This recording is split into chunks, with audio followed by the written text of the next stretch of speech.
போற்றி எந்நாட்டவர்க்கும் இறைவா போற்றி ஏகம்பத்துரை எந்தாய் போற்றி பாகம் பெண்ணொரு ஆனாய் போற்றி பொழியர்கோன் வெப்பொழித்த புகழியர்கோன் கடல் போற்றி ஆடிமிசை கல்மிதப்பில் அணைந்தவிரான் அடி போற்றி வாடி திரு நாவலூர் வந்தொண்டர் பதம் போற்றி ஊழிமலி திருவாத ஊரத் திருத்தாள் போற்றி சமயக்குறவர் சந்தானக்குறவர் அகச்சந்தானம் புறச்சந்தானம் போற்றி திருக்கையிலாய பரம்பரை போற்றி சம்பந்த சரணாலய அடிகள் திருவடிகள் போற்றி அருள்மாறி உலகுக்கெல்லாம் அருள்கின்ற அன்னை மாறி பொருள்கோரி வருவோர்க்கெல்லாம் பூர்த்தியாய் கொடுக்குமாறி இருள் நீங்கி ஒளியே எங்கும் இருந்திடச் செய்யுமாறி தருமாறி தொழுதோம் என்று தமிழ்வாரி தருவாய் மாறி அன்புடன் வேண்டிடும் தன்னடியார்க்கெல்லாம் ஆசி அருள்மாறி அன்பரின் உள்ள கோயிலில் வாழ்ந்திடும் அற்புத திருமாறி இன்னகர் மக்களின் இன்னல் அகற்றிடும் இடிலா உருமாறி இந்நாடெங்கும்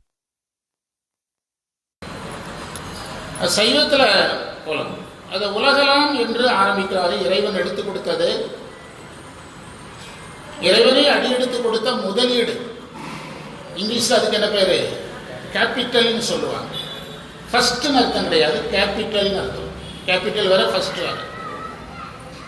உகரத்தை வைத்து ஆரம்பிப்பது தமிழருங்கிறத விட வேதாகம சிறப்பு. இப்போ நம்ம ஓம்காரத்தை பிரித்தோம்னா அகரம் உகரம் மகரம் என்று பிரியும். அப்படி பார்க்கும்போது பிரணவத்தை வச்சு ஆரம்பிச்சாருன்னே சொல்லலாம். எப்படி மாணிக்க வாசகர் முதல் அந்த விளக்கத்தை நம்ம தான் சொல்லியிருக்கிறோம். ஓங்காரத்தை வைத்து தொடங்கினார்னு நம்ம தான் முதல் அந்த விளக்கத்தை சொல்லி புதுசாக ஆரம்பிச்சதுக்கு ஒரு காரணம் இருக்கணும்ல. மாணிக்க வாசகர் நமச்சிவாய வாழ்கன்னு ஆரம்பிச்சாரு. இவர் நமச்சிவாய என்ற மந்திரம் எதனுடைய விரிவுதான்? ஓம் என்ற மந்திரத்தினுடைய விரிவுதான். எனவே ஓங்காரத்தின் கூறாக இருக்கக்கூடிய ஓங்காரத்தின் மத்தியில் என்ன எடுத்திருக்குது? அகரம் உகரம் மகரம். மத்தியில் உகரம் இருக்கிறது. மத்தியில் இருக்கிற உகரத்தை வைத்து என்ன செய்கிறாரு? தொடங்குகிறார் என்று முதலாக நாம தான் இந்த பொருளை சொல்லியிருக்கிறோம் என்று இறைவனை தொடங்கி கொடுக்கிறார். எனவே இறைவன் தொடங்கி கொடுத்ததே எதை வச்சுதான்? பிரணவத்தை வைத்துதான். இன்னொரு விதமா சொல்லுவாங்க, பெரிய புராணம் எதுல முடியுது? இம்முல முடியுது. உலகலாம் என்று தான் முடியுது. தொடங்கும் போது உலகலாம் என்று தொடங்குது. சைவ ஆராய்ச்சியாளர்கள் தோருடைய செவியல்ல ஓ இருக்குது, கடைசியில் இம்முல முடியுது, ஓங்காரத்தில் முடியுதுங்கிறாங்க. ஏன் பெரிய புராணமே பிரணவத்தில் தொடங்கி பிரணவத்தில் முடியுதுன்னு கூட என்ன செய்யலாம், சொல்லலாம். அதுக்கு அவ்வளோ கஷ்டப்பட வேண்டியதில்லை. ஞான சம்பந்தத்தில் கடன் வாங்கி முடிக்க வேண்டியதில்லை. பெரிய புராணமே இதில் தான் தொடங்குது. ஓம் என்ற மந்திரத்தில் தொடங்கி இம் என்ற மந்திரத்தில் முடிகிறது என்று பொருள் சொன்னாலும் எந்த குற்றமும் வராது. உலகு எல்லாம் என்ற சொல்லுக்கு நாம் என்ன நினைப்போம்னா எல்லா வகையான உலகங்கள், தேவர் உலகம், மனிதர் உலகம், நரக உலகம், அப்படி பொருள் எடுப்போம். தமிழ் இலக்கணத்தில் ஒரு வரி இருக்குது, உலகம் என்பது உயர்ந்தோர் மேற்கேன்னு சொல்லுவாங்க. உலகங்கிறது உயர்ந்தவங்களை குறிக்கும். இப்போ நம்ம வழக்கில் சொல்கிறோம் 4 பேர் மதிக்கிற மாதிரி வாழணும்னு சொல்கிறாங்க. 4 பேர் யாரு? நல்லவன் 4 பேர்னு அர்த்தம். 4 பேர் மதிக்கிற மாதிரி வாழணும்னு என்ன அர்த்தம்? நல்லவே 4 பேராவது மதிக்கிற மாதிரி வாழணும்னு அதற்கு பொருள். உலகம் என்பது உலகில் உள்ள எல்லாரையும் செய்யாது, குறிக்காது. உலகில் இருக்கிற உயிர்களை குறிக்கும். உலகம் என்பது நிலத்தையோ மலையையோ குறிக்காது, ஒவ்வொரு உலகில் வாழ்கின்ற உயிர்களை குறிக்கும். உலகு எல்லாம் உணர்ந்து ஓதற்கரியவன். இறைவனை எல்லா உயிர்களும் உணர முடியாது. இன்னைக்கு வெள்ளிக்கிழமை மாரியம்மன் கோயிலுக்கு வருவது நம்முடைய தமிழர் மரபு. அம்மன் கோயிலுக்கு வெள்ளிக்கிழமை வர்றது. நம்ம ஊரில் இருக்கக்கூடிய இந்துக்களுடைய மக்கள் தொகையோட ஒப்பிட்டங்க வந்திருக்கவங்கள பெர்சன்டேஜ் போட்டால் 1% கூட வராது. அப்போ எல்லாராலையும் யாரும் கும்பிட முடியலை. இறைவனை கும்பிடுகின்ற புண்ணியம் எல்லாருக்கும் இல்லை. பிரசன்னநாயர் கோயிலில் நான் சொன்னேன், 300 கிலோமீட்டர் போகக்கூடிய ஒரு பேருந்தில் ஒருத்தன் 50 கிலோமீட்டரில் இறங்குறதுன்னு முடிவு பண்ணிட்டான்னா அவன் 51வது கிலோமீட்டரில் இறக்க முடியாது. இறக்குனா என்ன சொல்லுவான்? என்ன நினச்சிட்டு இருக்கிற? ஸ்டாப் அங்கே இருக்குது, என்ன கண்டக்டர் வேலை பார்க்க, என்ன டிரைவர் வேலை பார்க்கன்னு சண்டைக்கு போவான். அவன் அதிகமாக தானே கொண்டு விட்டீங்க. நீங்கள் சொல்ல முடியுமா, சார் 49வது கிலோமீட்டரில் இறக்கிருந்தா தானே தப்பு, 51 தானே செல்படி, அது ஒரு தேவையில்லாத வேலை, நான் 50ல் இறங்குறேன்பான். இல்லைப்பா அது பக்கத்தில் தான் ஒரு முருகன் கோயில் இருக்குடா, அதை கும்பிட்டுட்டு போவேன்னு சொல்லி தான் இறக்கி விட்டேன், அது ஒரு தேவையில்லாத வேலைன்றான். ஒவ்வொரு மனிதனும் தன்னுடைய பயணத்தை குறைத்து கொண்டு தான் இருக்கிறானே தவிர மிகுதியாக எடுக்க யாரும் தயாரில்லை. அதனால தான் உங்கள்கிட்ட அடிக்கடி சொல்கிறேன், நீங்கள் ஒன்றும் வேறு வழி கிடையாது. அப்படியே ஏற்றுக்கொண்டால் மட்டும்தான் நீங்கள் சமயம் பண்ண முடியும். இவர் சரியைக்கு மேலே வரல, இவர் கிரியைக்கு மேலே வரல, அந்த கணக்கெல்லாம் நமக்கு தேவையே இல்லை. அந்த முடிவுக்கு நான் வந்துட்டேன். முந்தையெல்லாம் அட்வைஸ் பண்ணி பண்ணுறது இல்லையே, அட்வைஸே பண்ணுறது இல்லை. என்ன காரணம்? அவங்களே அப்படியே ஏற்றுக்கொள்வது, டாக்டர் மாதிரி ஏற்றுக்கொள்ள வேண்டியது. என்ன செய்கிறது? அது உலகம் என்பது அந்த உலகம் என்ற நிலப்பரப்பை குறிக்கல. எதை குறிக்கிறது? உலகில் வாழ்கின்ற உயிர்களை குறித்து. இந்த பிரமேந்திர சுவாமிகள் மடத்துக்கு போயிருந்தோம் நாங்கள், கரூரில் பிரமேந்திரா அப்படிங்கிற சாமியுடைய கோயிலுக்கு போயிருந்தோம். ஆமாம், அந்த கோயிலில் ஒரு திருமந்திரம் எழுதி போட்டிருக்கிறாங்க. அதில் சதாசிவ பிரமேந்திரா, திருமந்திரத்தில் சதாசிவம் இருக்கிறதுனால அந்த திருமந்திரத்தை எழுதி போட்டிருக்காங்க. அந்த திருமந்திரத்துக்குள்ள ஒரு வரி இருக்குது, எல்லா உயிர்களும் போற்றுகின்ற இறைவன். உயிர்களும் தான் சொல்லியிருக்கிறாங்க, எல்லா மக்களும்னு சொல்லலை. அதாவது மனிதன் தான் இறைவனை கும்பிட முடியும்னு நாம் நினைச்சிட்டு இருக்கிறோம். அப்படி கிடையாது. எல்லா உயிர்களும் இறைவனை வணங்குகிறதுங்கிறது நமக்கே தெரியாது. நம்முடைய சைவ சமய வரலாற்றில் எறும்பு வழிபட்ட தலம் இருக்குது, எறும்பியூர், திருச்சி பக்கத்தில் இருக்குது. மலை, நாங்கள் பல தடவை போயிருக்கோம். சமீபத்தில் போய் நேரம் நிறைய வச்சிருந்து மலையிலே படுத்து கிடந்தோம். 2 மணி நேரம் மலையிலே படுத்து கிடந்தோம். எறும்பு தன்னை வணங்குவதற்காக சிவன் தன்னுடைய வளவளப்பான மேனியை சொரசொரப்பாக்கி கொண்டு சாய்ஞ்சு நிற்கிறார். அப்போ எறும்பு சிவனை கும்பிட்டு இருக்குது, யானை கும்பிட்டு இருக்குது, சிலந்தி கும்பிட்டு இருக்குது, பாம்பு கும்பிட்டு இருக்குது, மனுஷனை தவிர எல்லாம் கும்பிட்டு இருக்குது. கழுதை கும்பிட்டு இருக்குது, திருக்கர வீரம், கழுதை கும்பிட்ட நண்டு கும்பிட்ட வீர் தான் நண்டாங்கோயில். அதுக்கு என்ன பேர் சைவத்தில்? நண்டாங்கோயில். இருக்கட்டும், உங்ககிட்ட கேட்டால் 500 வருஷம் ஆகும் நீங்கள் விடை சொல்றது. அந்த திரு நண்டாங்கோயில்னு ஒரு கோயில். காக்கை கும்பிட்டு இருக்குது, குரங்கு கும்பிட்டு இருக்குது. யாரை தவிர? மனிதர்களை தவிர எல்லாம் சிவனை கும்பிடுது.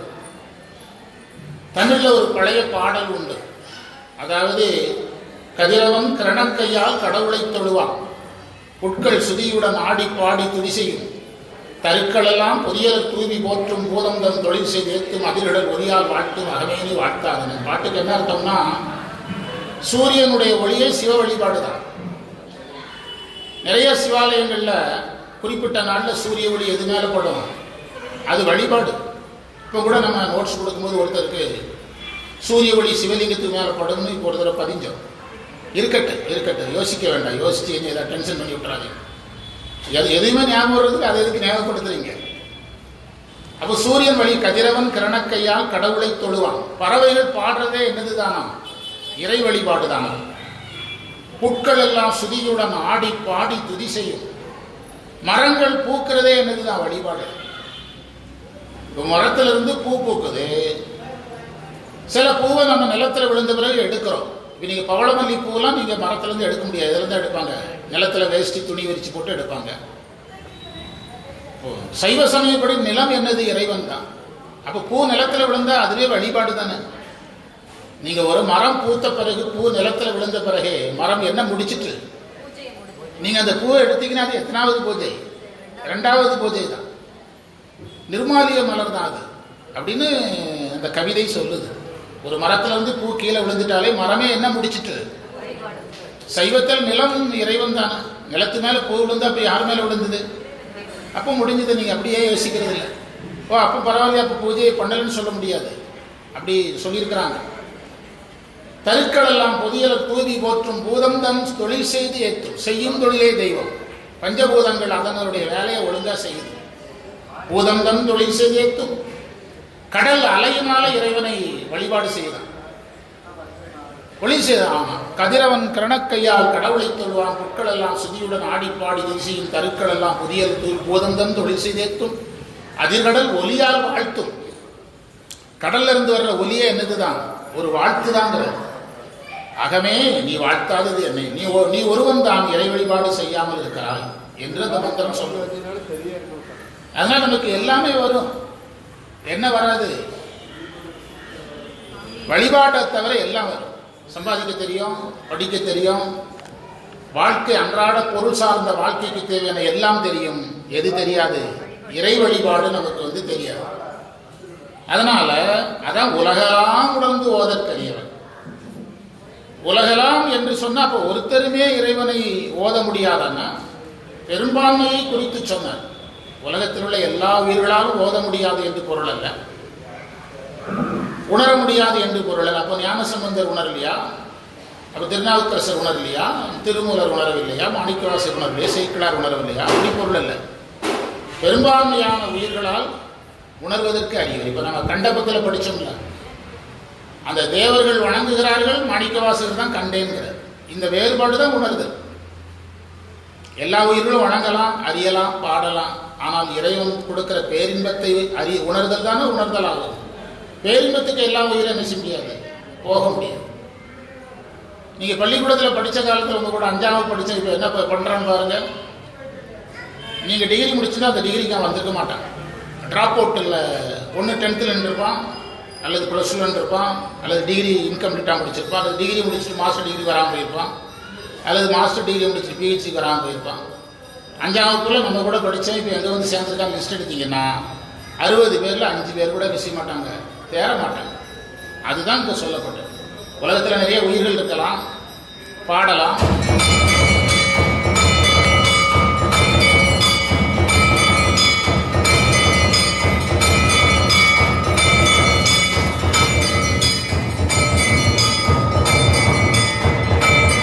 என்பது சரி, பரவாயில்ல. உலகலாம் என்பதை எல்லா உயிர்களும் என்று உரை சொல்லுவோம். நாம் அந்த அளவு பொருள் வேற மாதிரி சொல்லியிருக்கிறோம். ஓங்காரத்தின் கூறாகிய ஊ என்ற எழுத்தை வச்சு ஆரம்பிக்கிறார். இப்போ எதனால் ஆரம்பித்ததுக்கு சமம்? ஓங்காரத்தால் ஆரம்பித்ததுக்கு சமம் அப்படின்னு சொல்லியிருக்கோம். உலகலாம் என்பது எல்லா உலகத்தில் உள்ள உயிர்களை குறித்தது. உணர்ந்து ஓதுவதற்கரியவர். யார் வேணாலும் ஓதலாம். திருவாசகம் முற்றோதல்னு சொல்றோம். திருவாசகம் முற்றோதலுக்கு பொருள் தெரியலைங்கிறதுனால தானே பொருள் சொல்ற வேலைன்னு ஒரு வேலை தேவைப்படுது. அப்ப பாடுறவங்க கிட்ட என்ன இல்லைங்கிறது நல்லா தெரியுது. பாடுற பொருள் தெரியாமல் பாடுறாங்க. அப்போ ஓதுதல் நிகழ்கிறது, என்ன நிகழல? உணர்தல் நிகழல. அதைத்தான் நமக்கு பார்க்கிறோம். திருவாசகத்தில் உங்களுக்கு கண்டபத்தில் பதிஞ்சு கொடுத்தேன். கண்டபத்தில் அதை அழகாக எடுத்து கொடுத்தேன். என்னதுன்னா, அனைத்துலகம் தொழும் தில்லை. கரெக்டாக அந்த இடத்துக்கு வந்துட்டோம். இங்கே உலகலாம்னாரு, அவர் அனைத்து உலகம்னாரு. மாணிக்கவாசகரை கொண்டு போய் சேர்த்துட்டார். அனைத்து உலகம் தொழலாம், ஆனால் இறைவனை காணுதல் என்பது அனுபவம் சிலருக்கு தான். ஆனால் யார் கிடைத்தது? மாணிக்கவாசகர். எல்லாராலும் முடியாதுன்னு அர்த்தம். அம்பலத்தை கண்டேனே அப்படின்னா எல்லோரும் இறங்கியதில்லை. எல்லோருங்கிறது எல்லா உலகத்தில் உள்ள உயிர்களும் அர்த்தம். சரியான இடத்துல கொண்டு வந்து விட்டுருக்கிறேன். இந்த மந்திரத்தில் கண்டபத்தை பொருத்த முடியுங்கிறது மாரியம்மன் கோயிலில் நம்ம தான் பேசியிருக்கோம் ஃபர்ஸ்ட். எல்லோரும் இறங்கியதில்லை என்பது எல்லா உலகத்தில் உள்ள உயிர்களெல்லாம் சாமியை கும்பிடலாம். ஆனால் அம்பலத்தை காண்றது யாரால முடியும்? மாணிக்கவாசகரால் தான் முடியும். மறையவரும் வானவரும் வணங்கிட, மறையவரும் வானவரும் வணங்கினார்கள், நான் கண்டேன். இதான் ரெண்டுக்குள்ள வித்தியாசம். வணங்கினார்கள், நான் கண்டேன். அதுபோல சொல்றாரு, களவிலா வானவரும் தொழுவதில்லை. அது கரெக்டாக ஒரே ஒரு யோசனை உங்களுக்கு வந்தா போதும். அவங்களுக்கு ஒரு கண்டார்கள்னு சொல்லிக்கலாம்ல. கண்டேனே தனக்கு சொன்னார்ல. ஒரு கண்டார்கள் அவங்களுக்கு போட்டுக்கலாம்ல. வானவர்கள் கண்டார்கள், நான் கண்டேன்னு சொல்லிக்கலாம்ல. அந்த குவாலிஃபிகேஷன் வரலன்னு அர்த்தம். அதைத்தான் சேர்க்கிறார். உலகலாம் உணர்ந்து ஓதற்கு அறியலாம். உலகு எல்லாம் அப்படின்னா என்ன அர்த்தம்னா, தமிழ்ல ஒரு இலக்கணம் உண்டு. காந்தியடிகளை சிலர் அறிந்திருந்தனர் அப்படின்னு சொன்னா அதை எதிர்மறையா நாங்கள் மாற்றுவோம். தமிழ் இலக்கணத்தில் உடன்பாட்டு சொல் எதிர்மறை சொல். காந்தியை சிலர் அறிந்தனர் அப்படின்னா காந்தியை சிலர் அறியவில்லைன்னு மாற்றக்கூடாது. நீங்க உடன்பாட்டா சொன்னாலும் எதிர்மறையா சொன்னாலும் மீனிங் மாறக்கூடாது. தமிழ்ல ஒரு இலக்கணம் இருக்கு. உடன்பாடா சொன்னாலும் எதிர்மறையா சொன்னாலும் எது மாறக்கூடாது. காந்தியை சிலர் அறிந்திருந்தனர் அப்படிங்கிறத எதிர்மறையா சொல்லணும்னா காந்தியை பலர் அறியவில்லைன்னு அர்த்தம். அப்போ என்ன பொருள் தான் வரும்? இதே மீனிங் தான் உலகலாம்ல வச்சுப்பாங்க. அது தமிழ் இலக்கணத்தில் எப்படி கொஸ்டினா கேட்போம்னா எதிர்மறையாக்குற, பொருள் மாறாமல் எதிர்மறையாக்குறது ரெண்டு இருக்கு. மழை பெய்தது உடன்பாடு, மழை பெய்யவில்லை எதிர்மறை. அதில் ஒன்றும் பிரச்சனை வராது. மழை பெய்யறது காலமும் உண்டு. ஆனால் காந்தியை யாரும் அறியன்னு சொல்றது மிகப்பெரிய குற்றமாகிறது. காந்தியை சிலர் அறியவில்லை, எதிர்மறையாக மாற்றினா பலர் அறிந்திருந்தனர். புரியுதா உங்களுக்கு? இதே தான் உலகெல்லாம் உணர்ந்து ஓதற்கரியவனை யாருக்குமே உணர முடியாது என்று பொருள் அல்ல. உணர்ந்தவர்கள் சிலர், உணராதவர்கள் பலர் என்று. அந்த திருவள்ளுவர் ஒரு இடத்துல சொல்றார், தவம் செய்தவர்கள் சிலர், தவம் செய்யாதவர்கள் பலர்னு ஒரு திருக்குறள் இருக்கு. திருக்குறள் ஒரு திருக்குறள் இருக்குது. பலர் சிலர்ங்கிற வார்த்தை அந்த திருக்குறள்ல வரும். நோற்பார் சிலர், நோலாதார் பலர் அப்படிம்பார். சிலர் பலர் ஆகிய காரணம், திருக்குறளுடைய தொடக்கம் இதுன்னா, சிலர் பலர் ஆகிய காரணம் நோற்பார் சிலர், நோலாதார் பலர். இப்ப நம்ம இதை எதில கொண்டு வந்து இணைச்சிருக்கிறோம்? கண்டபத்தில் வந்து இணைச்சிருக்கிறோம். அதுதான் இன்னைக்கு பாடத்தினுடைய சிறப்பு. 5 முறை பேசணும்னு சொன்னது பெருசு இல்லை. நான் பலமுறை ஒரு செய்தியை சொல்லுகிறேன். நூலை பேச வேண்டாம், நூலோடு பேசும். செய்கிழாரை பேச வேண்டாம், செய்கிழாரோடு பேசும். அதுதான் நம்முடைய நோக்கம். நம்ம சில என்ன சொல்றோம், யாராவது பெரிய மனுஷனை சந்திக்க போறோம், ஐயா உங்களை வந்து ஐயா வந்து உங்களை நாளைக்கு பார்க்குறேன்னு சொன்னாங்க. அது அவர் வாயால சொல்லட்டா, நீ எதுக்குற சொல்கிறேன் அப்படி சொல்கிறோமில்ல. ஐயா உங்களை நாளைக்கு பார்க்குறேன்னு சொன்னால் நம்ம என்ன சொல்கிறோம், அது அவர் வாயால சொல்லட்டு, நான் யார்கிட்ட பேசிட்டு போகிறேன், நீ எதுக்கு பார்த்துடுற, நாளைக்கு பார்க்குறதுக்கு அவர் வாயால சொல்லிட்டு அதுக்கு போகிறேன். ஐயா உங்களுக்கு செய்திருவேன்னு சொன்னார் அப்படின்னு நம்ம என்ன சொல்கிறோம், அவர் வாயால சொல்லட்டுங்கிறோம்ல. இதே தான் நானும் சொல்கிறேன்.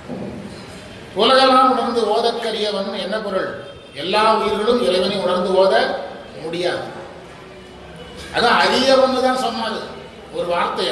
கடி இல்லைன்னு ஓத முடியாதுன்னு சொல்லல.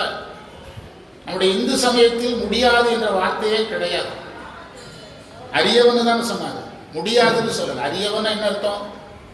நீங்க ரொம்ப சாதனம் செய்யலாம், நீங்க ஒரு சராசரி மனிதனாக கூட வழிபாடு செய்யலாம். ஒரு 5-6 ஆண்டுகளுக்கு முன்பு விநாயகர் சதுர்த்திக்கு ஒரு ஊர்ல ஒரு விஐபியை வச்சு அந்த விநாயகர் ஊர்வலத்தை தொடங்கணும். அந்த விஐபி வரல, என்ன பிடிச்சிட்டு போயிட்டாங்க, யாராவது ஒருத்தர் வேணும், எரிய பிடிச்சிட்டு போயிட்டாங்க. ஒரு மேடை, அதில் நான் பேசுகிறேன், ஒரு சாமி வந்துருக்கிறாரு, அவர் கொடியை செஞ்சு தொடங்குவார், நான் பேசி தொடங்கி வைக்கணும். 100கணக்கான விநாயகர் வாகனம். நான் பேசும்போது எங்கே போனாலும் நீதி நேர்மை தானே பேசுறது. நான் சொன்னேன், இன்னைக்கு வந்த இந்த 100கணக்கானவர்கள் நாளைக்கு விநாயகர் கோயிலுக்கு வருவீங்களா வரமாட்டீங்களா அப்படின்னு கேட்டேன். அவருக்கு பதில் என்ன, அதனால தான் நம்முடைய சமயத்தை வளர்க்க முடியல. என்ன டென்ஷன் ஆகிட்டானோ, யார்டா இவனை எங்கிருந்துடா பிடிச்சிருந்தீங்க இவன் அப்படிங்கிறான் ஒருத்தன். எங்கிருந்துடா இவனை பிடிச்சிருந்தீங்கிறான். என்றைக்கு நம்ம ஊர் விநாயகர் கோயிலை நம்ம டெய்லி சந்திக்கிறோமோ அன்னைக்கு தான் உண்மையான விநாயகர் வழிபாடு. என்னுடைய கணிப்பு புரியுதா? அன்னைக்கு தான் நம்ம யாரு உண்மையான விநாயகர் பக்தர்கள். விநாயகர் சதுர்த்தி அன்னைக்கு நம்ம பாட்டு போட்டுறதுனாலேயே விநாயகர் சிலையை வச்சு கும்பிட்டுட்டோம்னா அது ஒரு தொடக்க நிலை தான். அது என்ன நிலை கிடையாது, நிரந்தர நிலை கிடையாது. அம்மாவுக்கு 3 நாள் சோறு போட்டுட்டா அம்மா வருஷம் முழுவதும் சந்தோஷமா வாழ்ந்துருமா? டெய்லி அம்மாவுக்கு 3 வேளை உணவு போய் சேரணும் இல்லை, உண்டா இல்லையா? உலகெல்லாம் வந்து ஓதற்கு அரியவன் தான் சைவம் சொல்வதை தவிர என்ன சொல்ல முடியாது என்பது இந்து மதத்தில் கிடையவே கிடையாது. இந்து மதத்தில் எங்கேயுமே கிடையாது. அரியவன்னா நீ முயற்சி பண்ணணும்னு அர்த்தம். அப்படின்னா என்ன பொருள்? அந்த முதல் வரியிலேயே அவர் ஒரு செய்தியை வச்சுட்டார். அப்போ நம்ம அவர்கிட்ட கேட்குறோம், சாமி அரியவன்னா அப்போ என்ன செய்யணுங்கிறீங்க? இப்போ நான் ஒரு பெரிய பிஸ்னஸ் மேன்கிட்ட போய், மல்டி மில்லியனர்கிட்ட போய் உங்களை மாதிரி நான் ஆகணும், அம்பானிகிட்ட போய் நான் கேட்குறேன், நானும் ஒரு அம்பானி ஆகணும். ரொம்ப சந்தோஷம் தம்பி, அதே மாதிரி தாராளமாக ஆகலாம். ஆனால் நீங்கள் என்ன செய்யணும்? உழைக்கணும். என்ன சொல்லுவார்? அதில் இத்தனை ஸ்டேஜ் இருக்குது, இந்த ஸ்டேஜையெல்லாம் நீங்கள் கிராஸ் பண்ணணும். எனக்கு தெரிஞ்சு நான் பணக்காரங்க கூட பெரிய பெரிய பணக்காரங்கெல்லாம் பழகினவங்க. எந்த பணக்காரரும் தன்னை போல் ஒரு செல்வந்தன் வருவதை விரும்புவாங்க. அதான் உண்மை. டாட்டா வந்து இந்தியாவின் தலைமை பணக்காரராக இருக்கிறதுக்கு விரும்பவே இல்லை, இருக்க முடிஞ்சது. தன் வருவாயில் 40% என்னதான் பண்ணாரு? ஏழை எளியவங்களுக்கு கொடுக்கறதுல தான் கவனமாக இருந்தார். இந்து கோயில்கள் நிறைய கட்டினார். தன்னுடைய நிறுவனத்தில் இளைஞர்களுக்கு தான் அதிக வாய்ப்பு கொடுத்தார். முக்கிய பொறுப்புகளை எல்லாம் சராசரி குடும்பத்தில் தான் கொடுத்தார். அப்போ அவர் என்ன சொல்லுவார்? இந்தந்த ஸ்டெப்பு முடியாதுன்னு சொல்ல மாட்டார், கஷ்டம்னு தான் சொல்லுவார். இந்தந்த ஸ்டெப்பை நீ கிராஸ் பண்ணணும். அதான் சைக்கிளர் சொல்றாரு, நீ சரியை செய்யணும். கிரியை செய். நான் எதுக்கு செய்ய தயார் இல்லையே. நான் வந்து எப்படின்னா ஒரு எலுமிச்சை பழத்தை மந்திரிச்சு கொடுத்தீங்கன்னா அது வந்து ஏதாவது வருங்கிறதுல தயாராக இருக்கு. நேற்று நாங்கள் ஒரு ஒர்க் ஷாப்பில் கார் விட்டுருந்தோம்.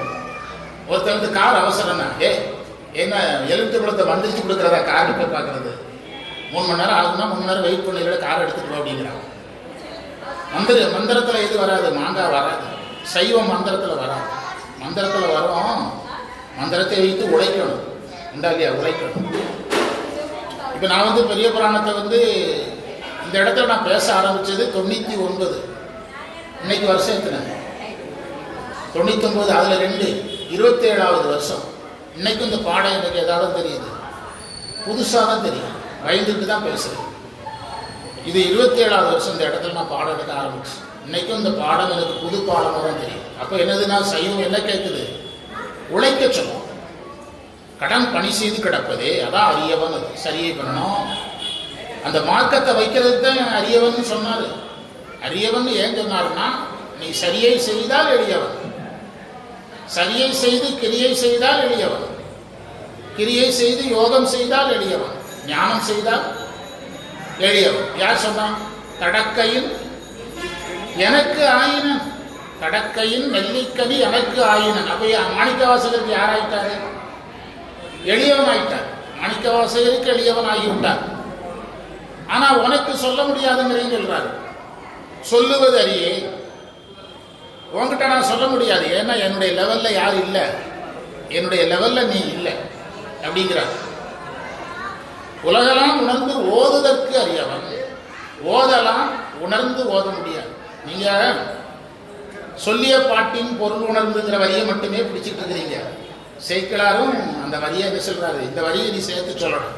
உலகெல்லாம் ஓதுதற்கு அல்ல, உணர்ந்து ஓதுவதற்கு அறியவன். எல்லாரும் ஓதலாம். இப்போ தமிழ் மந்திரங்களை நிறைய பாடுற இடம், பேசுகிற இடங்களுக்குலாம் நான் நிறைய 40 வருஷமா போறேன். உணர்ந்து சொன்னா எப்படி பாட முடியும்? இப்போ திருவாசகத்தை உணர்ந்து பாடியவர் ஜி போப். ஒரு திருவாசகத்தை கூட அவரால் தொடர்ந்து பாட முடியாமல் வாழ்ந்திருக்கிறார். ஏனென்றால் அந்த ஒரு திருவாசகத்தை பாடி முடிப்பதற்குள்ளேயே அவர் என்ன செஞ்சிருக்கிறார்? உணர்ச்சி வசப்பட்டிருக்கிறார். அதுமாதிரி வள்ளலார் திருவொற்றியூர்ல மற்றுப்பற்றனுக்குங்கிற திருவாசகத்தை பாடினார்னா, பாடி முடித்த உடனே கீழே விழுந்துருவார். பிடிப்பதற்காக பலர் காத்து நிற்கணும். ஒரே ஒரு பாடல். அப்படி நமக்கு என்னைக்கு நடந்தது? எந்த முற்றோதல் அப்படி சம்பவம் நடந்து பேப்பர்ல வந்திருக்குது? அப்போ நம்ம ஓதுகிறோம், உணர்ந்து ஓதவில்லை. அதனால் நமக்கு அவர் யாராக இருக்கிறான்? அரியவனாக இருக்கிறான். இதான் பாடம். நிலவுலாவிய நீர்மலி வேணியன், அவ்வாறு அரியவனாயினும் யாவரும் எளிதில் கையை கண்டு உய்ய வேண்டும் என்ற அருளால், நிலவு என்றால் பிறை, உலாவதற்கு இடமாகிய நிலவுனா பிறை, நீர் என்றால் கங்கை, கங்கையை சடையில் கொண்டவன். உலகெல்லாம் உணர்ந்தோதற்கரியவன் என்பது இறைவனுடைய உண்மை நிலை. நிலவுலாவிய நீர்மலி வேணியன் என்பது இறைவனுடைய பொதுநிலை. சமஸ்கிருதத்தில் சொன்னா உலகெல்லாம் உணர்ந்தோதற்கரியவன் என்பது இறைவனுடைய சொரூப நிலை. நிலவுலாவிய நீர்மணி வேணியன் என்பது இறைவனுடைய கடத்த நிலை. அப்ப எடுத்த உடனே சேர்க்கிறார். எதை வச்சிருக்கிறாரு? சொருபமும் வச்சு தடத்தமும் வச்சிருக்கிறார். சொருபம் வச்சு தடத்தமும் வச்சிருக்கிறார். சொரூபத்தை எல்லாராலையும் உணர முடியாது. ஆனா எதை உணரலாம்? தடத்தத்தை எல்லாரும் அறிந்து கொள்ளலாம். தடத்தத்தை எல்லாரும் அறிந்து கொள்ளலாம். அகலமா யாரும் அறிவறிது அப்பொருள். அந்த மந்திரத்தை இதில் பொருத்தணும். முதல்ல நம்ம தான் பொருத்திருக்கிறோம். அந்த மந்திரத்தை பொருத்தணும். திருவுந்தியார் முதல் மந்திரம். அகலமா யாரும் அறிவறிது, பாடத்தை மட்டும் கவனிங்க.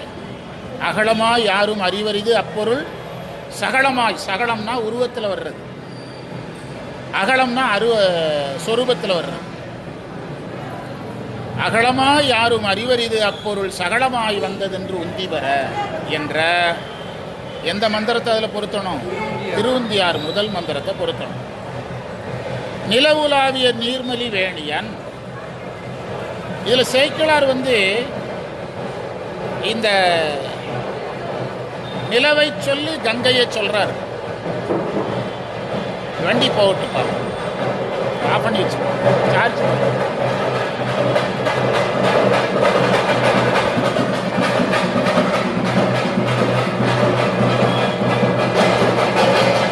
நீர்மலி வேணியன்கிறதுல இப்படி ஒரு கற்பனை பண்ணி பார்ப்போமே. கங்கையை முதல்ல சொல்லி எதை ரெண்டாவது சொல்லியிருக்கலாம், நிலவு ரெண்டாவது சொல்லியிருக்கலாம். சேக்கிழார் எதை முதல்ல வைக்கிறாரு, நிலவை முதல்ல வைக்கிறார். உங்ககிட்ட கேட்டிங்கன்னா எதுகை மோனைக்காக அப்படி வச்சாருப்பீங்க. எதுகை மோனைங்கிறதெல்லாம் இறையருள் பெறாதவனுக்கு தான் எதுகை மோனை எல்லாம். இறையருள் பெற்றவங்களுக்கு எல்லா மோனையும் எல்லா எதுகையும் நினைச்சா என்ன செய்யும், வரும். கம்பரிடத்தில் தமிழ் சொற்கள் போய் கையை கட்டி கொண்டு நிற்குமா, என்ன யூஸ் பண்ணுங்க என்ன யூஸ் பண்ணுங்கன்னு நிற்குமா கம்பர்கிட்ட. அது மாதிரி அவங்ககிட்ட நிற்கும்.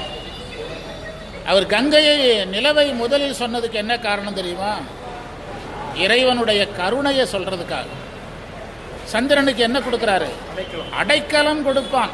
இந்த பெரிய புராணத்தினுடைய நோக்கமே ஒன்று, அவன் உணரப்பட வேண்டும்.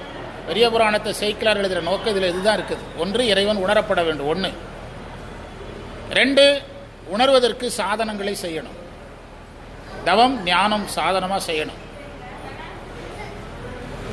மூன்று, அவன் உயிர்களுக்காக தன்னுடைய சொரூபத்திலிருந்து எதில் வர்றான், தடத்தத்தில் வர்றான். மூன்று, அவன் பொதுநிலைக்கு வருவது எதற்காக, உயிர்களுக்கு தன்னை வணங்கி உய்வதற்காக. எளிமை, உயிர்களுக்கு தன்னை எளிமையாக கொடுக்கிறான். நம்ம பிரசன்னாயர் கோயிலில் சொன்னோம், ஒரு திருமூர்த்தி டேமில் போய் நீங்கள் ஒரு குடம் தண்ணி எடுத்துட்டு வாங்கன்னா நமக்கு ஒரு அச்சம் வரும், வலிக்கு விழுந்துருவோமோ, தண்ணி இழுத்துட்டு போயிடுமோ அப்படிங்கிற பயம் வரும். ஆனால் அதே டேம்லேருந்து வாய்க்காலில் தண்ணி வரும்போது ஒரு குடம் தண்ணி வாய்க்காலில் எடுத்துகிட்டு வாங்க. இப்போ நம்ம எஸ்சிபுரத்துலாம் வாய்க்கால் போகுது, அதில் தண்ணி எடுத்துகிட்டு வாங்க, நம்ம சாதாரணமாக என்ன செய்வோம், எடுப்போம். அப்போ இறைவனுடைய உண்மை நிலை மேலே நமக்கு ஒரு அச்சம் இருக்கும். எது மேலே அச்சம் இருக்காது, பொதுநிலை மேலே நமக்கு ஒரு அச்சம் இருக்காது. நம்ம அப்பா வந்து டிஐஜி, நம்ம அப்பா வந்து ஐஜின்னு வச்சுருங்க. ஐஜி ஆஃபீஸில் போய் அப்பாவை பார்க்குறதுக்கும் வீட்டில் அவரை பார்க்குறதுக்கு வித்தியாசம் இருக்குது. ஐஜி ஆஃபீஸில் என்ன இதிலே பேசுவார், அந்த முறுக்கிலே பேசுவார். ஐஜி ஆஃபீஸுக்கு போனால் அந்த முறுக்கிலே பேசுவார், தன்னை யாராவே பாதிப்பார். வீட்டுக்கு வந்தாருன்னா அப்பாவாயிருப்பார். இதுதான் இறைவன் தன்னை குருவாக்கி வருவது. எனவே இறைவனுக்கு இது பெருமை கிடையாது. எல்லா உயிர்களாலும் இறைவனை உணர முடியாது என்பது இறைவனுக்கு பெருமை கிடையாது. என்ன நினைக்கிறான்னா, நம்மளை எல்லாரும் உணர முடியலையே, அப்போ நம்ம என்ன செய்வோம், வந்துடுவோம், அவ்வளோதான், இறங்கி வந்துடுவோம் என்று இறைவன் என்ன செய்கிறான், இறங்கி வருகிறான். இறங்கி வருதல் தான் யாருக்கு பெருமை, இறைவனுக்கு பெருமை. இறைவனுக்கு பெருமை. அந்த ரேம்ப் வாக் அப்படின்னு சொல்றாங்கல்ல பெரிய மாநாடுகள் எல்லாம், ரேம்ப் வாக் எதுக்கு, அந்த தன்னுடைய தொண்டர்களை பக்கத்தில் போய் பார்க்கறதுக்கு தான் என்னது ரேம்ப் வாக். இறைவனுடைய ரேம்ப் வாக் தான் என்னது, பொதுநிலைக்கு வருது. இப்படி சைவம் பண்ற பாருங்க, மேடையை வச்சு சைவம் பண்றோம். எல்லாத்தையுமே சைவமாக மாத்துறது தான் திறமை. புஸ்தகத்தில் படித்து சைவம் பேசுறதுக்கு எல்லாரும் வருவாங்க, அது நம்ம வேலை கிடையாது. நம்ம மாரியம்மன் பக்தனுக்கு தனி அடையாளம் இருக்கு. இறைவனுடைய ரேம்ப் வாக் தான் என்னது, பொதுநிலை. அந்த பொதுநிலையில் இறைவனுக்கு எத்தனையோ இலக்கணங்கள் நீங்க சொல்லலாம். முதல் இலக்கணம் அடைக்கலம் கொடுத்தல். இறைவனுக்கு பெருமையே என்னதுதான், அடைக்கலம் கொடுத்தல். அதனாலதான் சந்திரனுக்கு அடைக்கலம் கொடுத்ததை எங்க வச்சாரு, முதல்ல வச்சாரு. அதுவும் அந்த சந்திரன் அடைக்கலமாக வரும்போது என்ன செய்து கொண்டு வருகிறான், சாபத்தை பெற்றுக்கொண்டு வருகிறான். தீவினையை அனுபவிப்பவனாக வருகிறான். சாபம்னாலே தீவினை தான். தீவினையை அனுபவிப்பவனாக வந்தால் கூட என்னிடத்தில் அடைக்கலம் புகுந்தால் நான் உன்னை என்ன செய்வேன், காப்பேன். சிவன் சொல்றது இதுதான், காலில் விழு, நான் உன்னை தலையில வச்சுக்கிட்டேன், தலையில வச்சு கொண்டாடுறேன். சிவபெருமான் சொல்றது என்னது, காலில் நீ விழுந்தா போதும், நான் உன்னை எதில் வச்சு சுமக்கிறேன், தலையில வச்சு சுமக்கிறேன். சந்திரனுக்கு அதை செய்தார். அதான் நிலவுலாவிய சந்திரனை தலையில் கொண்ட கங்கையை சொன்னது இறைவனுடைய பேராற்றலை காட்ட. இப்போ நம்ம சிவபெருமான் வந்து நம்ம வந்து தீவினைகளை பெற்றுக்கொண்டு அடைக்கலம் கேட்டு போனாலும் காப்பாற்றுவார் அப்படின்னா, இப்போ நாம் ஒரு செல்வந்தரை பற்றி விசாரிக்கிறோம். முதல்ல அவர் செல்வம் உடையவராக இருக்கிறாராங்கிறத உறுதிப்படுத்தி தானே விசாரிப்போம். அவர்கிட்ட போனால் நீங்கள் இதை வாங்கலாம் அதை வாங்கலாம்னா முதல்ல என்ன உடையவராங்கிறத விசாரிப்போம். அதனால தான் அந்த இறைவனுடைய ஆற்றலை அடுத்து வைக்கிறார். கங்கையை வச்சது அதனால. கங்கையை தடுக்கின்ற என்ன இருந்தது, அவருக்கு ஆற்றல் இருந்தது. அந்த கங்கையை தடுக்க வேண்டியவன் யாரு? கங்கையை தடுக்கும்படியாக வேண்டியவன் யாரு? பகீரதன். அந்த பகீரதனுடைய விண்ணப்பத்தை நிறைவேற்றார். அதுல விண்ணப்பங்கள் நிறைவேற்றம் இருக்குது. அதுல இறைவன் யாராக இருக்கிறார்? விண்ணப்பங்களை நிறைவேற்றும் ஆற்றல் உடையவராக இருக்கிறார். சிலருக்கு ஆற்றல் இருக்கும், விண்ணப்பத்தை நிறைவேற்ற மாட்டாங்க. சிலர் விண்ணப்பத்தெல்லாம் கேட்பாங்க, ஆனா அவங்களுக்கு அதை நிறைவேற்ற ஆற்றல் இருக்காது. பயங்கரமா பசியா சார், ஆமா சார், காலையிலே டிஃபன் சாப்பிடல சார், மணி 3 ஆகுது இன்னும் சாப்பிடல சார். அப்படியே பரவாயில்ல வரட்டுமா அப்படின்னா எப்படி இருக்கும் நமக்கு? அவனுக்கு விண்ணப்பம் கேட்க ரெடியா இருக்கிறான், எதுக்கு ரெடியா இல்லை? நீங்க அதுக்கு ஆற்றல் ரெடியா இல்லை, அதெல்லாம் வேஸ்ட். அதனாலதான் நிலவுலாவிய நீர்மதி வேணியன், வேணினா சடை, அந்த இறைவனுடைய சடை இதையெல்லாம் தாங்குகிறது. அதனாலதான் நம்ம சடையை பேராற்றலாக ஞானமாக பார்க்கிறோம்.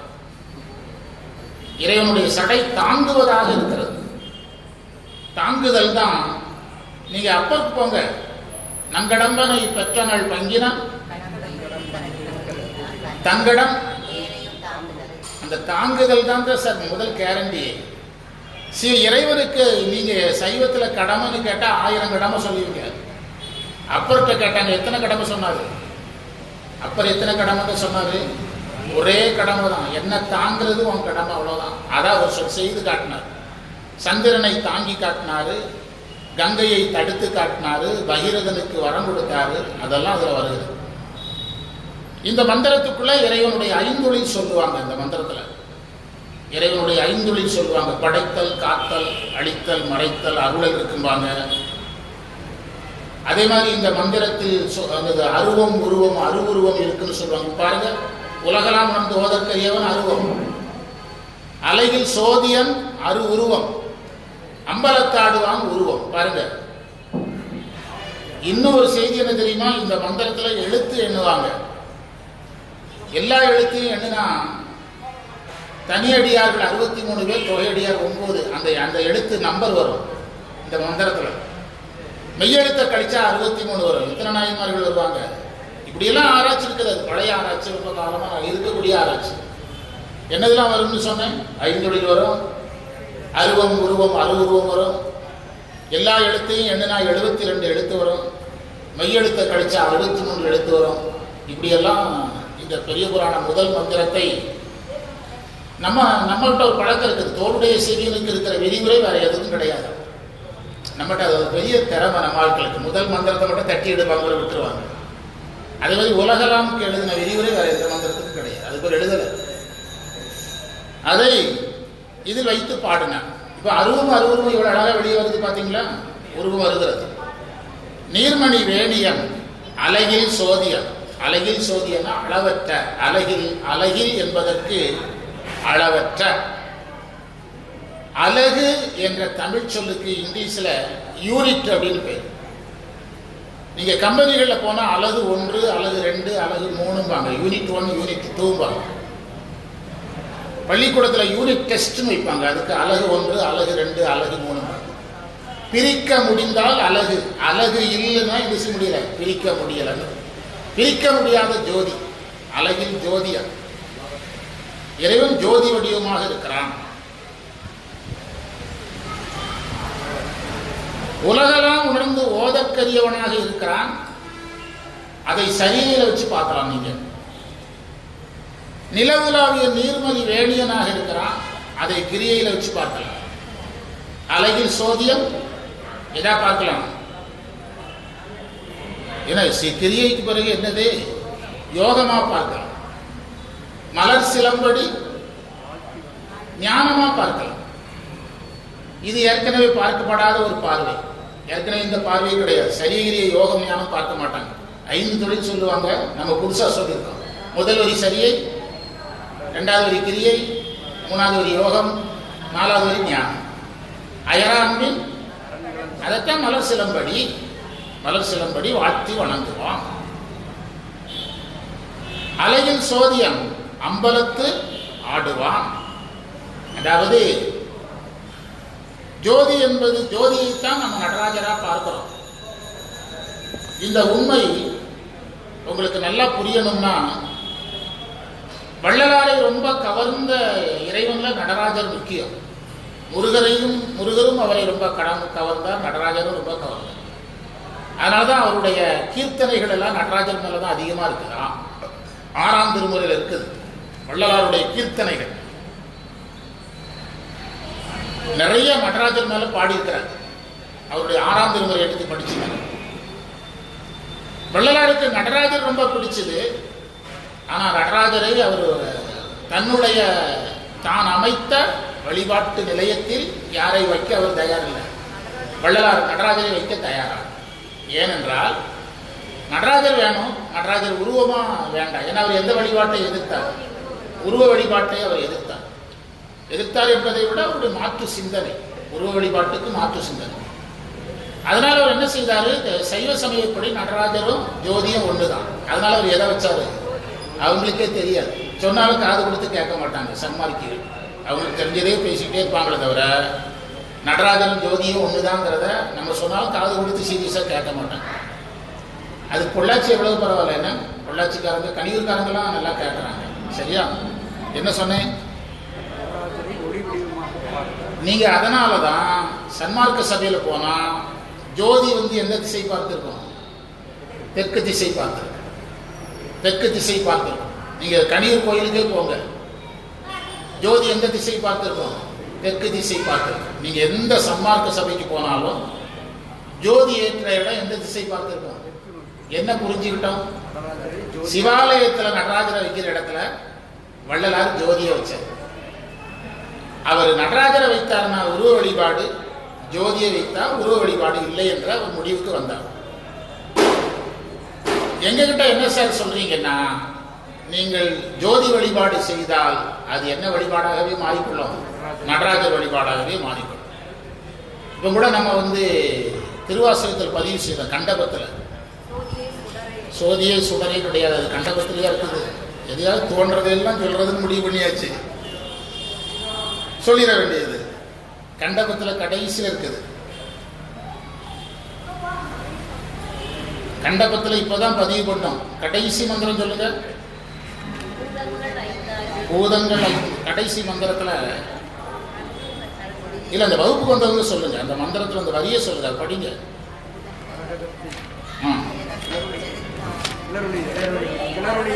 இல்ல, நான் வேற இடத்துக்கு வர்றேன்.